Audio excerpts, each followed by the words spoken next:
Hello and welcome back to another reflection. Today we're going to be talking about Lyndsey Turner, the Associate Director of National Theatre.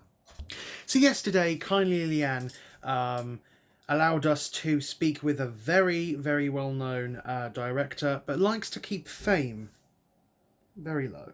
And I do not blame her for that one bit. She doesn't do the work for the fame. She does it because she enjoys it, and also because it's just a career pathway she wanted to go in, you know. So she succeeded. She's directed a numerous amount of plays such as Hamlet, Macbeth, and we had a really nice detailed chat with her yesterday on a Zoom video call. Today I'm just going to be telling you some things I've taken away, some things that I didn't really need to know or throw away as such, but I don't think there's going to be many of them. I think we're going to keep it to a level that I've actually learnt a good few things off the chat, and here we go. The first thing I'd highly like to speak about is just how comfortable she was, not only when she was talking, but explaining what it's like with an audition with her, Lyndsey Turner.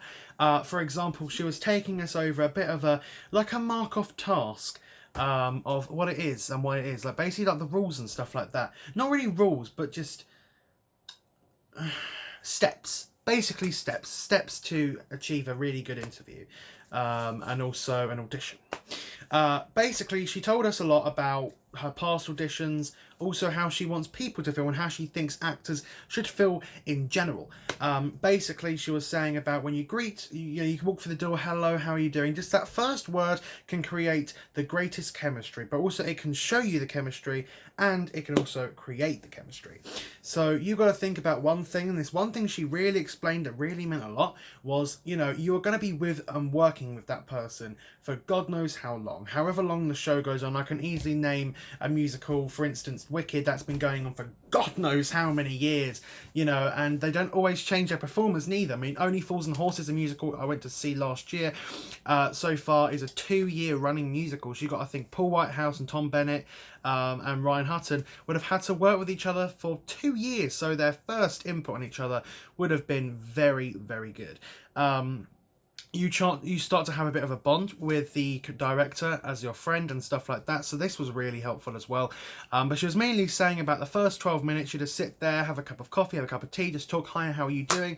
And also she mentioned another thing. When you're in the interview and you want to, and she asked you a question like how you think about the play and stuff like that, never talk about the play. Never talk about the play, but think about and talk about the character that you are auditioning for and that you are interested in. Talk about some similarities. Talk about how you might, if you're doing method act that character. Talk about, even ask some questions. If you have any questions, feel free to ask your director and do not be afraid. Another thing she mentioned, which I found really, really helpful, was also she was talking about stuff like do not add in words. When you go for an audition, do not add in words, but before you take your audition and actually, you know, either perform out of 2 extracts. For instance, she was also saying about an extract B or an extract A or an extract B, or in your case, extract A and extract B. So she was also talking about that, and you get the choice between 2, and she'll ask you nicely and calmly which extract would you like to choose. But also, before you do your audition, if you have learning difficulties, dyslexia, or anything else, or even just have a bit of a stutter or anything, let them know. Do not be afraid to let them know, because it's better for them to know than not to know and think that's actually you being nervous or something. Because if you've got dyslexia, that could show nervousness. But if you're not nervous but just have dyslexia, just that one little IQ there could ruin your potential. And it's very, very upsetting, but she highly spoke about it, and to me, that meant a lot. That meant an awful lot to me personally, and I think that was very, very helpful information. Yeah. Once again, another last thing, just going in about the chemistry. The first words, the first greeting, the first smile, the first distinctive thing they see is 1, your posture, 2, your facial expressions, and 3, they also look out for things like fidgets, stuff like that, how you move, how you act, how you respond and stuff like that. That rhymed. They really look out for stuff like that, and that's the first thing. The first impressions are key. So when you go in there with your first impressions, there's no need to be nervous. Just go in there with a smile and be the performer that you are. Greet them. Hello, how was your morning? One thing you never do is buy them coffee though, because that can easily show you're trying to bribe them, and never ever do that. I might do that, but never will again. I'm not going to lie to you and say I haven't done that. I bought them an Egg McMuffin because I said, hey, you might be hungry. You like the Egg McMuffin? I got got the role, but some people wouldn't be as nice as that.